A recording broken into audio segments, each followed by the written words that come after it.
Welcome back to Inspired Inc., the CWS podcast, a show where we promote indie comic creators and become inspired by what they create and their journey of creating it.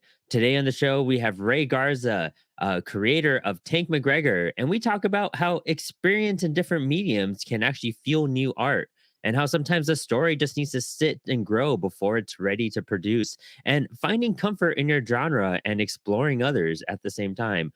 All this and more on today's Inspired Inc.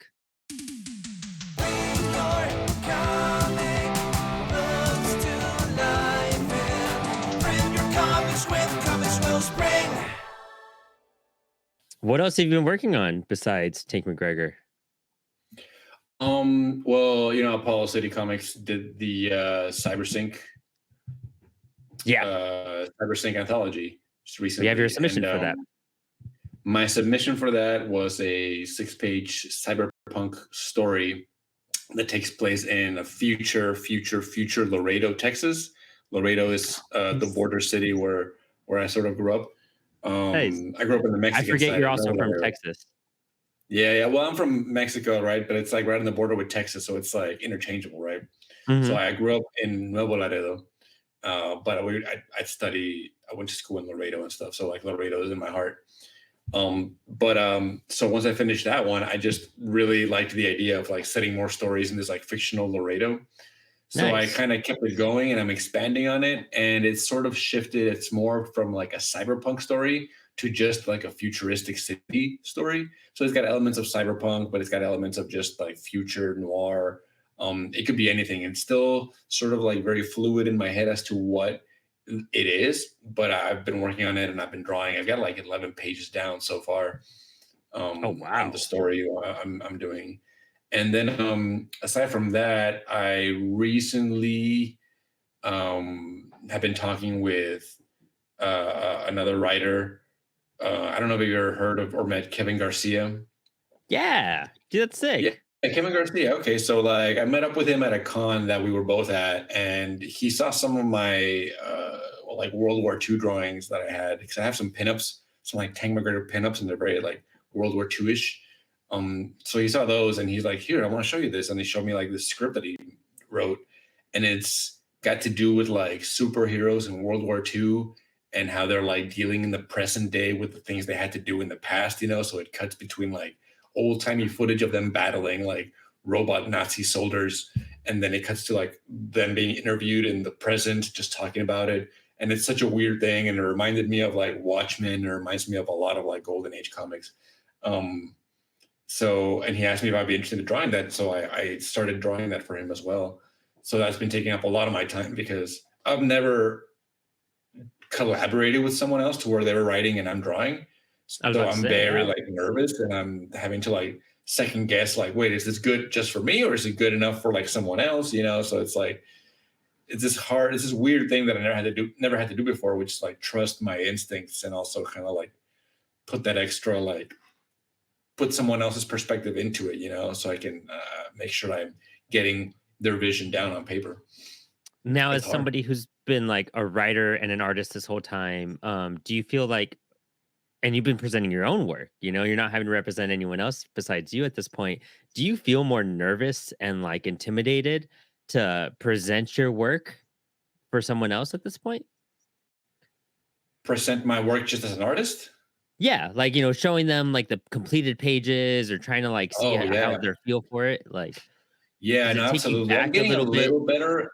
Yeah, I'm 100% nervous. I'm getting a little better at it, but like at least the first and second page, I was just second guessing every decision I was making, and like, oh man, I got this wrong. Like, oh, it's not gonna like this. Like, no, this looks really pedestrian or whatever. You know, I got to redo it. You Mhm. know, and I started looking at my old Watchmen comics and a bunch of other comics just to see how they do. And yeah, man, it's very nerve wracking. Whereas before, I just have to like sort of not show it to anyone, you know, like it's just my own thing. It's good enough for me.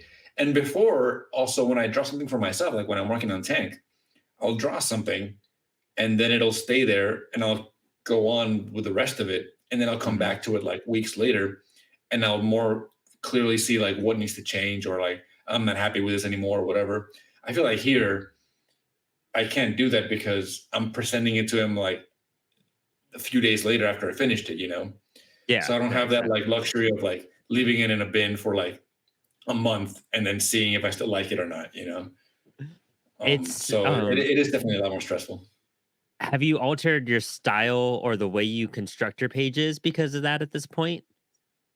Um, I haven't altered it, but I do think I've grown as an artist since the days of like Tank McGregor 1. Yeah. And especially in Tank McGregor 2, I learned so much more about like just perspectives, and I learned so many more techniques.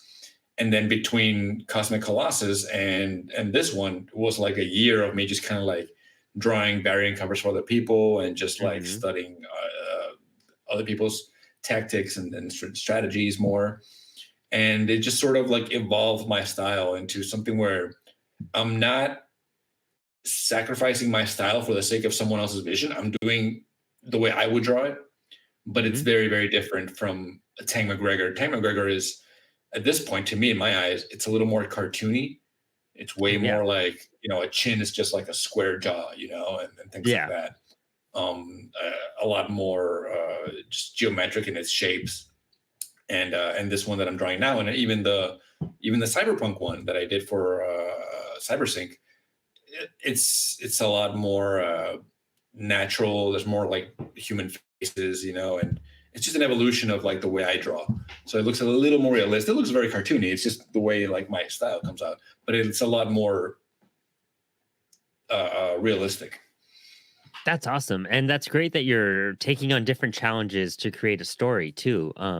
As awesome as it is, I love hearing writer art, or, a singular person being a writer and an artist, but being able to like not be afraid to take on a different story and not be afraid to like, approach another person and collaborate and not just be a one man show. Because I feel like too often, creators that can write and draw, I mean, I respect them heavily, especially you, because I mean, you've did 2 graphic novels all by yourself pretty much. And like that's a lot of work. That's a lot of tediousness. And, you know, when you're like a one man band versus like a 3-piece, 4-piece group, there's so much more that falls on you, but there's so much more under your control. And being able to be collaborative and push yourself to those limits, I don't think I see a lot of like mainstream artists kind of fall back to be like, it's just going to be me. I'm only going to write and draw because that's kind of where the money's at that point too, for mainstream people especially. But as an indie creator, I feel like it's really admirable to show that you are part of the community and you want to try different things and different flavors. But also, has it also like, do you think this is benefiting your writing and your scripting at the same time, aside from your art? It's definitely benefiting my art way more. Writing and scripting, I'm very particular about the way that I like write and script. I don't sit down and come up with an entire script and then like put it to art. Hmm. I'm a lot more fluid where I like to like I think of like set pieces first, and I draw it all out, and then I have a script, but it could change, and then I have to like adapt my new script to the art that already exists. So it's very that hasn't changed. I was hoping that after Cosmic Colossus, I would grow a little as a writer and like be more strategic and a lot more organized in the way that I write. It hasn't happened yet.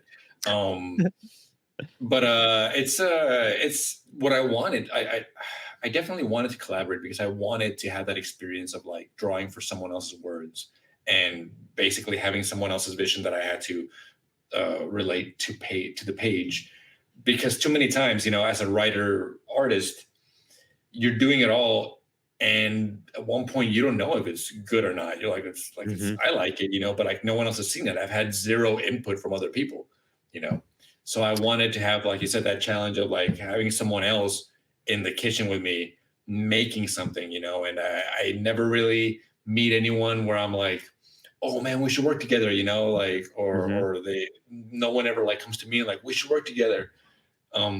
So this just kind of happened very naturally. Like he was talking, he's like, I have this, you should do it. And I was like, just kind of took it as like, oh, this is the moment. Like I haven't really even read the whole thing, but I want to do it.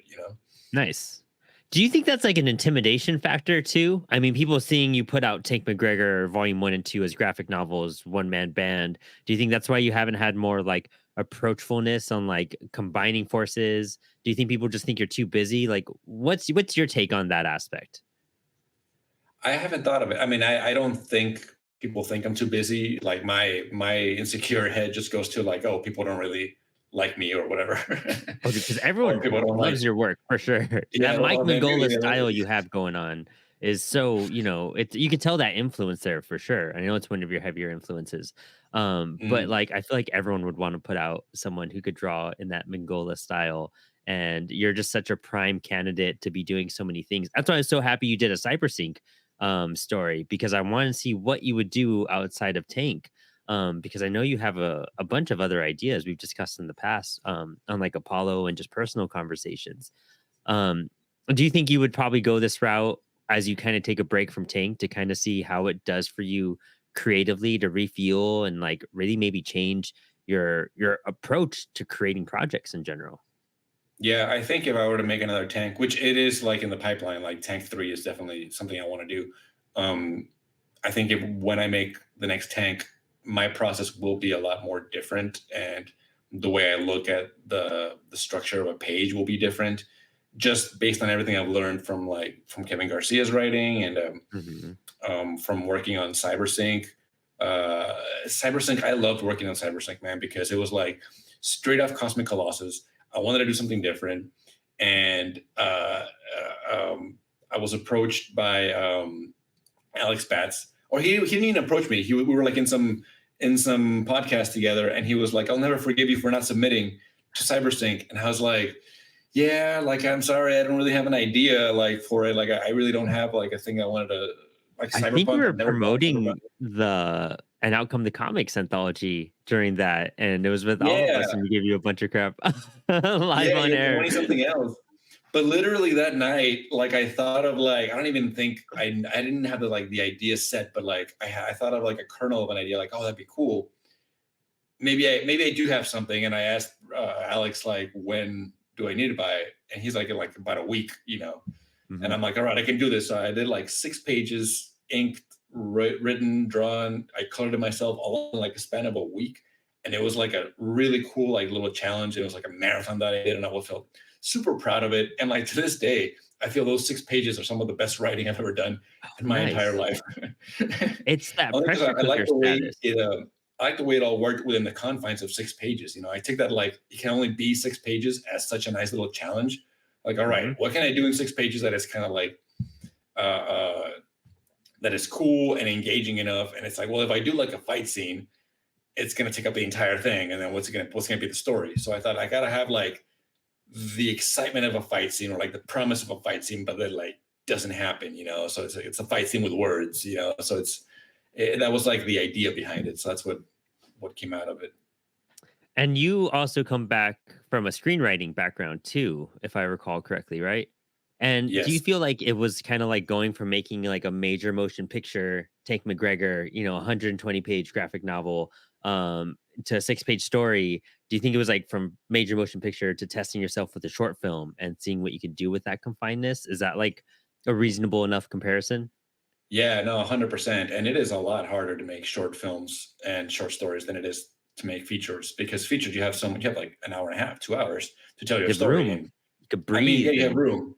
And yeah, not to like say it's super easy. I mean, those are hard as well because you got so much, you got to balance all these things through a longer period of time, but at least you have more room to breathe. Whereas a Mhm. short film, you got to like do all that within the confines of, in a short film, it's like what, 15 minutes tops. Yeah. Um, and I mean, I've seen so many short films that are just boring from the get go, and it's like, I hate that. And I definitely do, having a background in film and screenwriting, I definitely do look at all my comics and all my stories as movies before I see them as comics for sure. Like because I mean, I love comics and I've been doing so many comics and I'm like a comic artist now. And I love saying that, but I didn't grow up with them. I grew up with movies, and Mhm. making comics didn't come about until like 7 or 10 years ago, So what So caused that passion switch for you from like a cinematic to like on the page? What was the big switch over? it was a necessity to get the creativity out, right? I mean, making Hmm. movies, I've been doing that for so long, but it came to a point where like it was getting so much harder to get a crew together and like to do something big, and to have to depend on like other people's like financing and other people like for help as a crew, and then pay them and all this and all that, And I didn't want to just make movies where it was just like me with a camera with my brother, like Yeah. just two people, like I had done that, and I had also done the big feature where I had a whole crew that I didn't pay because, they understood it was an indie film and I wasn't going to be able to pay them, but everybody was passionate about the story and I was passionate about it. And that film took like 3 years to make and ultimately got into some festivals, but like nothing came of it. And then Mhm. like years later, I made a short film. They got into a few festivals, but like nothing came of it. And it's like, do I really want to spend another 3 years making another movie, which I don't even have an Mhm. idea for? I Mhm. never settled on like the next thing that I want to like spend a year doing or whatever. But I Yep. wasn't doing anything. I wasn't doing anything creative. I still had all these stories and all these things that I wanted to do. And Tank McGregor was literally just like a vomit of creativity on the page. Yeah. Like fuck it, like this. Now this happens. Now that happens. And little by little, suddenly I had a comic, and it was just by like sheer luck that like it got the attention through my like constant pestering. It got the attention of like Mark Bernal and Lesser Known Comics, and like Mhm. from there, that's where I got to meet you and like everybody that I've come to known and call friend in the last 2 or 3 years. I feel like I've talked to a lot of musicians and I've talked to a few filmmakers, and they've all turned into comic book makers because it just made more sense creatively for everybody. It made more sense, as you're saying, putting a crew together for some reason. And, like, it's the same thing putting a band together, like, having to find a guitarist and a drummer and someone who can help load stuff when they can and, finance the band and go play for free, like, at the bar and all this type of stuff. When you're putting a film crew together, you do need a sound guy. You do need, someone who can help with lighting. You do need some people to look at, like, the script and, script supervisor type of stuff. You need the director. You kinda need a secondhand person that's helping directing and just to get stuff going and make sure it's all there. You have to depend on actors and schedules. And I A remember I whole was trying to production. shoot. It's a whole production. I tried to shoot.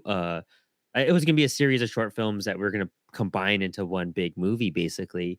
And it production stopped before it even started because it turned into impossible. Like there was a roadblock after roadblock with scheduling, and with the comic you kind of have way more freedom. It's going on tour without the band.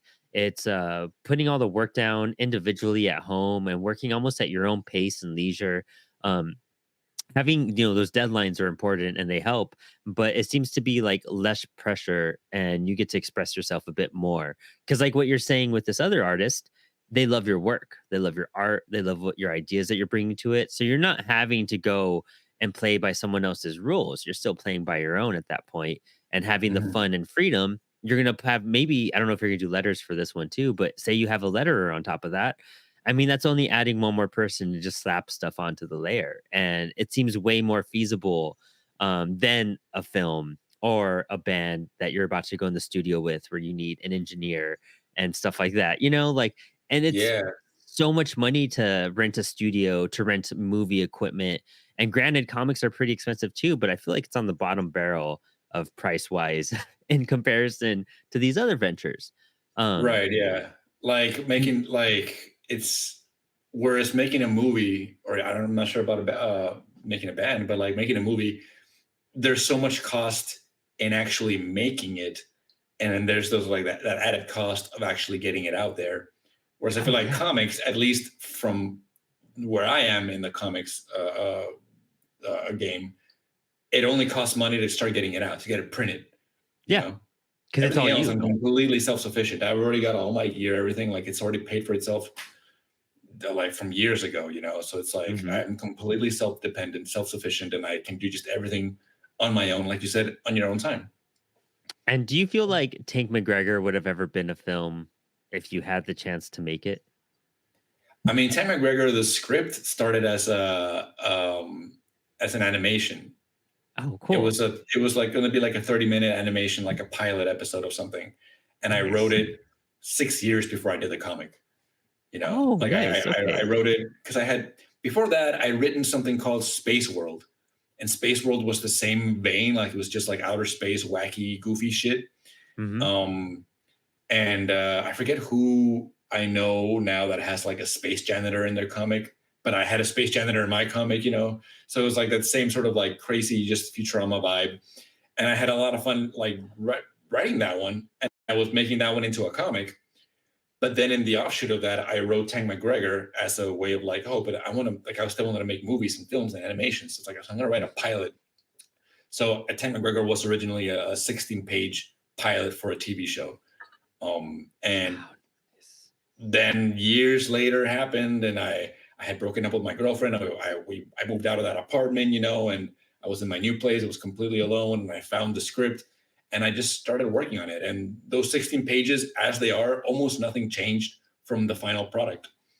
Oh, I rad. just added a few That's lines, and I took away some things that didn't work anymore. But it's That's pretty much the exciting, same. and I feel like that's so encouraging to those people who have an idea and have worked on it, but it's just not ready to happen yet. Like, don't give up on, like, your ideas that you start off with. Like, don't give up on the ideas that you've put away and just they're sitting around. Like, Tank McGregor's taken you so far, and for it to start off as, like, the middle of your film career and working on a script and having it like, okay, I want to try to do this, and then kind of getting shelved until you were wanting to make this switch over to comics. And now we know you for Tank McGregor. Like, when I was typing out the show notes, I was like, his name's not Tank McGregor, it's Rey Garza. I got to type that up. Like, it's one of those things. It's become such a big part of you, and it wasn't. This is my first idea. I'm gonna come up with out of nowhere and start working on this. Like, you're rehashing stuff. You're utilizing your knowledge and applying that to comics. Um, I don't Yeah. know a lot of other mediums, that you get to really do that with and bring to life, because animation, again, also very difficult and hard to break into and create. And it doesn't matter if you're doing it digitally or by hand or whatever. It's a very difficult thing. Um, Mhm. but turning into a comic, what a good playbook, what a good switch around to kind of save you creatively. Do you feel like comics were like basically saved you creatively? Is that like what it's turned into? Or do you think you would still be venturing through different things? No, I think comics, I mean, that's a very weird way to put it because it makes it seem like I was on the verge of some very dark shit, but like I wasn't. I was just not doing anything creative. And it took me a while to realize that that was really affecting my mood, right? Like I wasn't at any point where I was in danger or anything, but I was definitely depressed, Hmm. creatively depressed. I wasn't going around like moping or whatever, but I wasn't doing what I wanted to do, and I had a lot of anxiety from not doing movies and not working on my Hmm. craft, and not making what I think was like working towards my goal of like eventually, I don't even know what it was anymore. I knew I didn't want to move to LA and make movies anymore. I knew I didn't want to work in someone else's movie. I knew I just wanted to tell stories, really, Hmm. So just rediscovering, because I've drawn my whole life, I always drawing things, but I've never made a comic. So rediscovering my love and my passion for like drawing and animations and getting to study more what it means to be sequential art, definitely shifted all my perspective to that and made me realize like, no, like this is like almost not better, but like it definitely is like just a great little sidestep that I took, I, like I said, like my whole life was film and film and everything, but I never quite liked, say, like the atmosphere of filmmaking. I can see that. Not the creative part where you get to work with people and create something. I mean more about like the business side and the type of people who are like in the industry are just not my kind of people. And at one point I had to just think like, do I really want to like pursue this further? I mean, it's what I've always wanted, so I was pursuing it, but do I even want it anymore? Hmm. And when I started doing comics, and especially when I met Mark and I met you and I met Alex and I met Dan from Bigfoot Knows Karate, David Lujan, who lives here in Austin, met everybody from Lesser Known Comics, I felt like I found my people.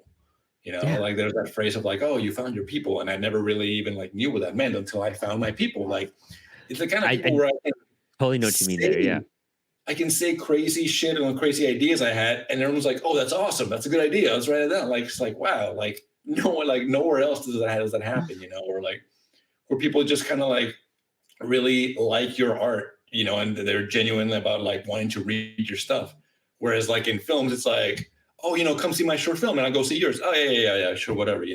Like it's Yeah. everyone for themselves kind of. And here and in comics, everyone wants to help each other. Everybody promotes each other's stuff. Everybody's excited about whenever somebody like succeeds in something. Whereas in film, again, when someone succeeds, it's this very like, ah, he's making it, like Yeah. he's my enemy It was now. same thing with music, I felt too. Like these are I've done many comparisons with music and, comics and film and comics, but you're right, it comes down to the environment you're a part of in those areas. And a lot of times, like, yeah, it's probably fun jamming in your friend's garage or, doing the filming part and getting everyone in the room and shooting a scene. But once you start moving up the ranks and really getting to the nitty-gritty where it's you're gonna release something, you're gonna put something out there to the world, it's those people that you're dealing with at that point that you're just like, I'm not getting any support anymore. And I'm not even able to get people to watch it, to sit down, to really appreciate what I put into. Whereas like I was just tabling at my local comic book shop a couple weeks ago for Halloween, and it was one of those things where all of us at the end of it were like, "Oh, guys, do you want to trade books before we all take off? So we all have each other's stuff." And everyone was like, "Yes, I was just about to say that." And they had books and we all traded each other's copies. And some people, some of us bought, books. Some of us were just like, dude, I'm broke. You want to just trade? Like things like that. There's always a compromise and a way to support. And even when you're saying Yeah, like, don't even buy it, we'll just trade. And then they still go and buy your book.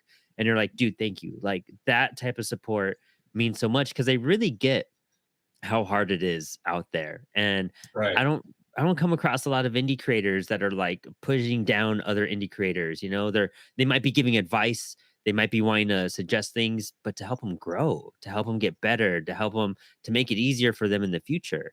Dude, Um that was a I genuine that was like a genuine sort of culture shock for me coming from like film into this and seeing how much everybody helps each other and how everybody is around each other.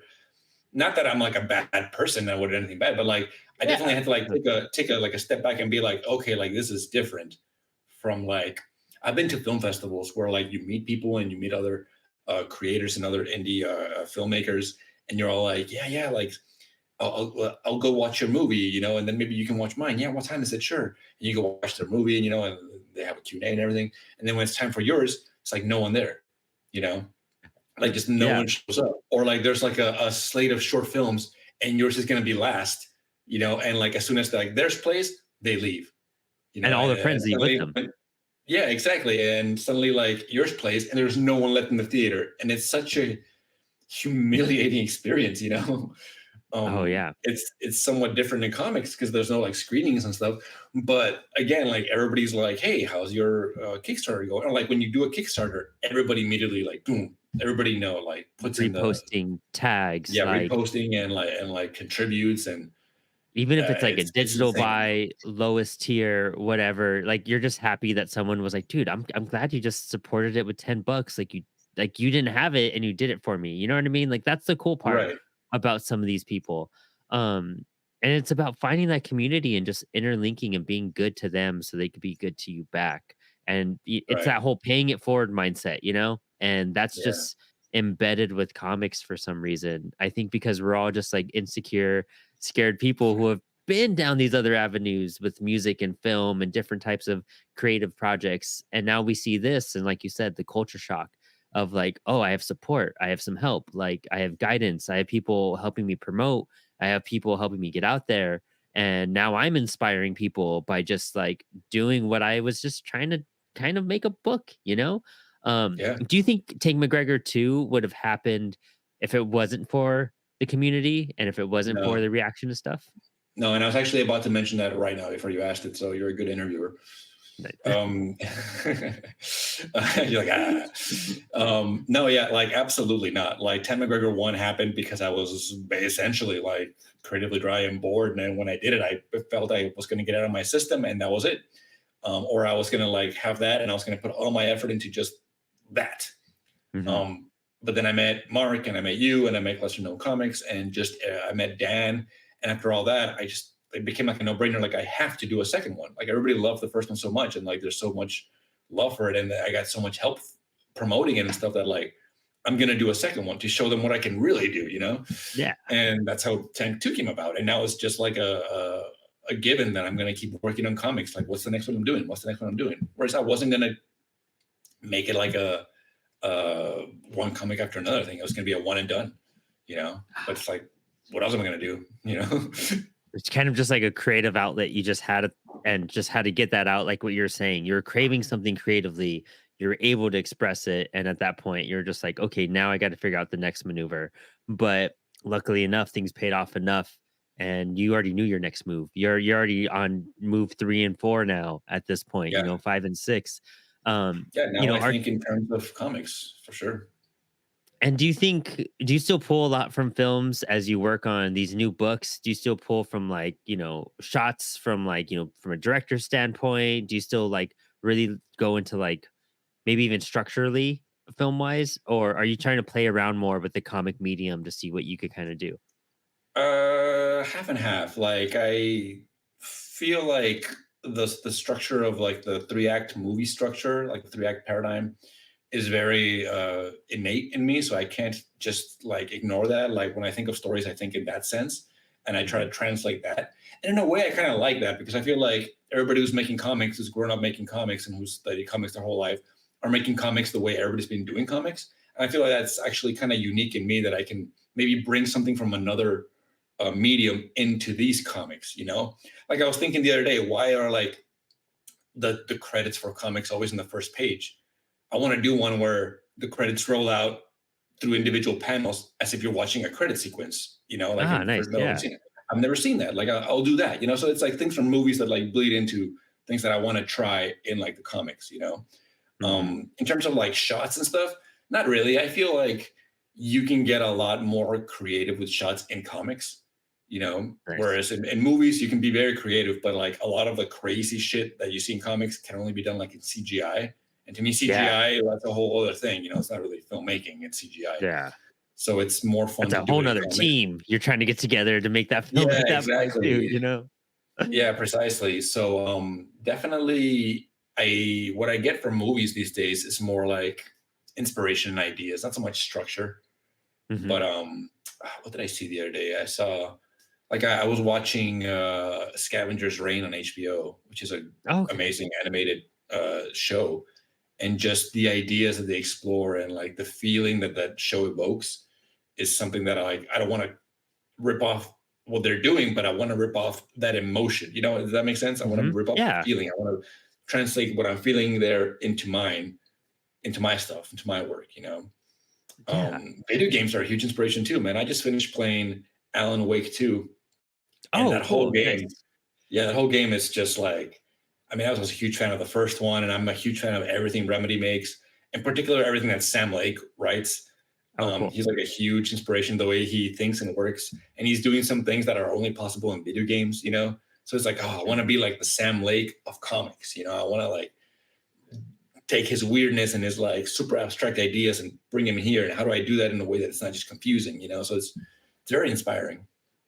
That's awesome. It's really cool to hear a story where, one medium wasn't working out and another medium kind of like unleashed your creativity. And it Mhm. seems like you got into comics and you got to take off the reins of, the like basically the reins of like a team and having to depend on a full squad to create something. And then even the reins of like, well, like especially when I would write film scripts, I would, if I couldn't shoot it in my apartment or a friend's place, it wasn't going on the page, like I Right. had to be able to pick it up and just shoot with a bunch of friends over a weekend. And with comics you're like, okay, I could strip all that down and now I could go bombastic too if I wanted, and it's Yeah, just yeah. up to your imagination more than anything. That's the best part, like what you just described, because I had the exact same experience where it's like, all right, I got to write it in this apartment, you know, or like Yeah. whose house do I have available? My girlfriend's house. This takes place there, you know? Yeah. And it's like, when working with comics, it's like, it's so freeing to like, I'm going to start this scene on the barren landscape that is Mars, and I'm going to have a one robot just walking, you know, and I don't know what's going to Yeah. happen, but that's the beginning of the scene, you know, like, and that shit's really intriguing to me. Yeah, exactly. Do you feel like you've been discouraged at all on your comic book journey? Do you feel like you've hit a slump of just like, I don't know if I can do this anymore? Or Only whenever I see like someone else's work. yeah, I feel you there. Like when I Yeah. see like, oh man, like, okay, not to like single someone out, but like whenever I see like David Lujan's work, I get so like, this guy can just draw, man. Like Just he's yeah, so talented. and And he expressive doesn't use and like when I draw, I use like 3D models to like look at perspective references, and I use like references from Pinterest, and I like takes me forever to figure out like whatever. And I've seen him. I've been in like Comic Cons with him where I'm sharing a booth. I've seen him just like, oh, I'm gonna do this, like without anything, it just like comes up with these amazing things, and I'm like, God dang, like I suck. you're just like, "I would have taken me an hour just get that idea and, like, figure out Yeah, where to go with exactly. it." Yeah. He's very good. So whenever I see other people, and then there's that culture shock again. My initial instinct is to feel competitive and to feel like, oh, like it's me Yeah. against him, and he's so much better. And why am I even doing this if I suck so much, you know? But then you kind of like let that roll over and realize, like, no, like he is in the same boat as I am, you know? I'm going to Mhm. encourage his work, and in turn, they encourage my work, and they genuinely like help me out. I help them out, you know? It's all, again, going back to that community, you know, you found your people, you want to see them succeed because hopefully they bring you along with them. You know? Yeah, no, exactly, and I think that's what we all want. We all wanna see each other grow and, like, become better artists and creators and put more books out. I love seeing a creator from one year to the next, their table get fuller and more Mhm. diverse, you know? I think that's one of the most exciting things, especially, someone like you, like, you're doing Tank McGregor and, you're gonna have CyberSync on your table soon too, and then now this other book, it's gonna be widening up things for you. Um, do you feel like putting out all these books is going to make you want to explore different genres as well, or are you very like dedicated to your sci-fi roots and stuff like that? I'm not dedicated to it, but it just seems to be the only thing that I do. I don't know, man. Like I definitely after Tank McGregor, I did not want to do another sci-fi thing. I did not want to do it. I was Yeah. exploring underbelly, like seedy underbelly stuff, like gang stuff. I wanted to do like a noir thing. I wanted to do like a paranormal thing. I wanted to do like a fantasy thing with kingdoms and castles and magic. Um, but then cybersync thing came up, and it was just so natural, and I just fell in love with it again. Now I'm doing more sci-fi, you know. So I Yeah. haven't been able to break away from it through no other reason other than like, sure, I really like it, and I want to do other things, but like that's just what I've been doing. So I'm not tired of it yet, you know. Yeah, exactly. That's awesome. You're finding a thing that's keeping you passionate and keeping you Mm, going, as yeah. long as you're still having fun with it and you're not forcing something out that's just not there. Do you feel like, even with film that would happen where you're just kind of working on something and you're doing it because you don't have another option? In terms of even like environment and shooting and sets and stuff like that, you're like, well, I got to make it and this is all I have to make it. So I'm just going to make this. Like you had to Yeah. settle basically. Yeah, that's definitely what happened. I mean, like when you're like thinking of films and you're writing for films, you kind of dream a little like, oh, yeah, of course I can find like an old Western town. I'm sure it's an old Western Mhm. town somewhere here. I'll write that in. And then like the reality that sets in is like, oh, There's like it's there's so no hard Western to like town. get to that place and bring people and like, how am I going to convince people to go over there and shoot this, you know, over like a week? Permits, permission, the Yeah, people that exactly. may own that. Permits. My whole like filmmaking career was around guerrilla filmmaking. Like I never got a Oh, permit for anything. yeah. I like to the point where I was like filming outside a county store at one point for my feature, and the scene in question was like these guys in masks running out of the county store with guns, like they just robbed the place, and they like bump into my lead character who was like walking up to the county store, and we're shooting it. I had the permission of the owner, Mhm. but I didn't tell like the city.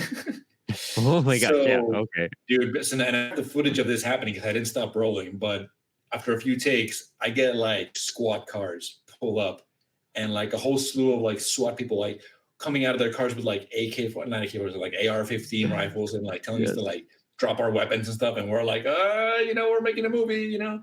And I had the camera strapped to a steady cam on my chest. They're like, drop it, and I'm like, I can't. Like, look, it's on me. Like, I can't drop it, you know.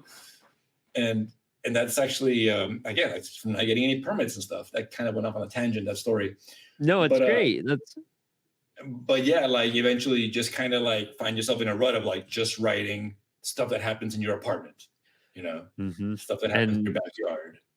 I'm gonna as write fun as that is, but, like, you get yeah, so and then like I'm restricted. gonna write a movie about like one guy. It's gonna be a one man show and about the internal struggle. And it's like, Yeah, dude, you can be very creative with that stuff, but you go to a film festival, a lot of them are like that, you Yeah, know? that's half the film. That's 75% of the films out there, probably, Yeah, you know? exactly. Like one guy because they only had one limited budget. Yeah, that's like not as impressive anymore. You Mhm. know, it's just not. Like you got to be really, you do something really crazy for it to be impressive in the film industry at this point. Whereas like in the early '90s, you do a movie about people talking in a diner. Yeah, Amazing, you mind know? blowing. Yeah, exactly. Yeah, And now I feel like a comic that would take place in a single setting diner would be like, "Man, this is interesting actually." Like, you yeah, never yeah, see this too exactly. often, you know? That's why Like I love comics because I feel like comics I never got to experience the heyday of the independent film because that took place in the early '90s, late '80s, early '90s, more like that's where I feel like with Robert Rodriguez and with mm, Soderbergh and all those people, you know. yeah. And by the time I started with being able to make movies, it was already past, and like you can't. It was very hard to do something new and unique. I feel like indie comics are somewhat there right now. Whereas like people are doing some really interesting things and there's a lot of like interest in independent work and people who Mhm. genuinely like, oh, this is really funny. This is about a what? Oh, I want to read this, you know? And people are starting to get to know other people's work and just doing really interesting things in the realm of comics. I don't know who did this, who what his name was, is, and what the name of the comic is. So already terrible start. But I found a book that was like a short little graphic novel that was all completely written in Martian. Oh, wow. So just like That's a cool. Martian language. And he had like Yeah. Martian text for every bubble. And it's like no translation anywhere, no way of knowing what's being said. It's a whole book about this astronaut stuck in this planet, and he's just Martian language, you know, and you know what's happening because of the visuals and the art and the way he did it. But it was such like I was like, oh man, like stuff is being done that I haven't seen anywhere else, you know, and there's so much more you can do. And I think we're in that era right now. That's what's so exciting. No, you're right. It's hard for you to do something in film that really pops out, but I feel like there's still so many things with comics that you can construct and deconstruct and like flip around and make unique. And, because I feel like also, I was just talking to Brandon DePillis in a recent interview, Mm. and, his whole mindset behind his inking and everything. We are talking about like, everyone's an individual with comics and no one's hand is the same. You may be pulling from various, you pull a lot from Mike Mignola we've talked about in the past, but like you're not drawing like Mike Mignola. Like you have the Ray Garza approach and your lines are different and there's all these different things about it and it's not going to be like precisely that, and that's what makes it so unique. But you could kind of make a film and make it look like, George Lucas or someone, especially in their early days, or like Spielberg style. Like you could rip them off completely and mimic it, but with comics, it's Yeah. going to come out fresh and different, and then you could just put your own spin, and it's way more accessible at that point too. 100%. And you're right. What you just said about a film. It's like there's no way to make it's very, or at least it's very hard to make a movie right now where it's like, oh, that is a unique style. No, like Hmm. everybody who makes a film is pulling from techniques that they've learned from the greats of the past, you know? Yeah, I would say really only Tim Burton, not so much anymore, I feel, but like say like someone like Wes Anderson, yeah. like it's impossible to like mistake a Wes Anderson movie, Oh, you it's know? super impossible. Me and my girlfriend were just watching a few of them this last year, and like you just had that same tone. You know what I mean? You had the same feel for every Yeah. movie practically. They're all Yeah. great. I love the Wes Anderson movies. Great And stuff. no one But else you can could do anything tell. like that. Right, and if they did, you would be like, "Oh, they're trying to be Wes Anderson." You know what I mean? Exactly, Like, exactly. So he completely hijacked that style, you know? it's And Tarantino, he's and, like, if you do, Tarantino, what we yeah. were saying, just a one-room type of shot, you're gonna feel like, "Oh, this was very Tarantino-ish, isn't it?" You know? Like Yeah. Yeah, exactly, like, you can't get away from it. and so it seems like comics have not only opened you up creatively and given you an outlet, and that you could really express and have fun and grow with consistently, but it's given you a challenge and it's also humbled you a whole lot and made you kind of appreciate your community and the people and take away the competitiveness and be like, we're in this together and we're all just trying to grow and inspire each other to keep on going on. What would you kind of say to anybody who's just feeling stuck creatively and not sure what to do? Like maybe they're running out of ideas, or they feel like they're running out of ideas, or they're just reaching that burnout. Because I know while you're working on Tank McGregor, it's a long book. Like for you to avoid burnout, what advice would you put out there for people? Quit. No, I'm just kidding. Just get it over with. Don't end it. No, I mean, like really, like I don't have like the answer, man. Like burnout happens, but don't be afraid to like switch gears. If you're getting burned out on your own book, maybe you need to do like a pivot in terms of story, or rethink what you're doing to like re-excite you again, or Mhm. put it aside and do something else completely different and come back to it. Like nothing's worse than being burned out and like not wanting to do it. My solution for burnout when I was making Tank McGregor was I would just leave it alone for like 3 months. I wouldn't do anything. Nice. I had no deadlines really beyond my own. I knew Mhm. that Lesser Known Comics was like expecting another one. Mhm. But again, they weren't like down my back about it. They just knew I was working on it and wanted to see if I needed help with anything. But yeah, I just left it for like 3 months. And then like at some point I would get like that little kernel of an idea, like that little spark of like, that's how I solve that problem, or that's how I make it interesting for myself again. And I go in and I dump 60 more pages into it, before I would get burned out again. I mean, it's totally okay to stop. Yeah. Um, the problem would be if you abandon something completely. I mean, which again, like I've abandoned so many things because it just, like, you get it out of your system and then it's just not as exciting. Yeah. But Yeah. You I just had to think like there's get like it careful out balance. somehow. Doesn't mean it Yeah, needed to come to exactly. life. You just had to, not every script is going to be your best script, and some of them are just going to be practice runs. But I mean, just getting it out sometimes is the best thing you could do. Yeah, and there's like that balance you have to have between like you can't abandon everything, but you got to be okay with like the fact that some stuff is just not gonna be like it's not gonna be finished. It's like a learning Um, lesson. It's like a practice yeah, round. You know what I mean? Yeah. yeah, but you're always leveling up, Or right? I mean, like I've started so many things where like, okay, well that didn't go anywhere, but mhm. I learned how to draw noses. There you Like go. Yeah. things like that. Or You level up, maybe it gets put away for 6 years, and then you come back to it, and all of a sudden it's fresh eyes, and it turns into the next biggest thing that defines you for a while. right? Just Exactly. It's also cool to have like a little backlog of ideas, that are like somewhat finished. Like if somebody ever asks me like, "Oh, what else you got?" Like I can show them like three other like started things that I've started. Like I have like 10 pages here and 10 pages there, and a bunch of other stuff.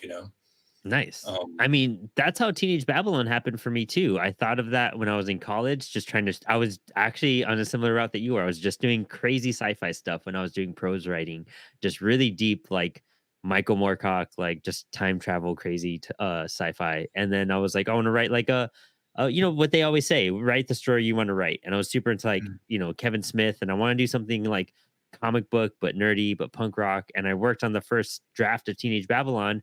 Nothing had happened with it from 2017, and now 2023 it finally turning into a comic. And so sometimes just putting it away and just having that, like you're saying, is just going to save you later. It's going to come back, and you're going to be like, okay, I can finally put this idea to play. It just wasn't ready yet. It just needed to sit and grow. right. Yeah, yeah. It needs to incubate, and you got to cook it a little more. Awesome. Ray, this has been it's always a pleasure talking to you, dude. Like Yeah, dude. Likewise. I always learn like so much, and it's so great because we have that screenwriting background. I love hearing about it. Tell us where we can find you, what you're up to in 2024, and where we could get Tank McGregor as well. Yeah, so you can follow me at Tank McGregor Comic on Instagram. That's my main squeeze. That's where I post most of my stuff. I think there's a Tank McGregor comic on Twitter. I will not call it X. It's Twitter forever. Yeah. But I never use that. You can find Tank McGregor and the Mechanical Menace at lesserknowncomics.com. You can also find it at Tank McGregor Comic. I mean, sorry, at tankmcgregor.com. Cosmic Colossus, same. You can find it at Lesser Known, I believe. And 2024. Just I'm going to try to get into more Comic Cons. Try to have more booths and try to get my books out there. At the same time, I want to have this World War II story that I'm doing with Kevin Garcia done by the end of this year, Nice. hopefully. And if more issues arise out of that, I'll see if I want to do more or not. I'm doing it on a day by day basis. Um, and yeah, I also want to have this Laredo 20XX story out, which is like just science fiction, futuristic Laredo stories. I want to make it sort of like a Pulp Fiction thing where it's like a bunch of individual stories happening in the same city, instead of like this big sci-fi thing. But I still haven't decided on that yet. So I'm working on that. And yeah, just, anybody wants to reach out with commissions or variant covers, I'm always down to make variant covers or like just commission some art or collaborate with people. If it's an awesome idea, I would love to collaborate with other people. And yeah, that's just what I've been up to. Awesome. Ray, always a pleasure. I'm so excited. I can't wait to read more of your work. It's always a blast. And, Cosmic Colossus blew my mind. And Oh, you could just thanks, see man. the level ups from action scenes to like just paneling to sequences. It was just a lot of fun. So keep Thanks. doing what you're doing. I'm so excited for more. And thanks for hanging tonight. Yeah, thank you for having me.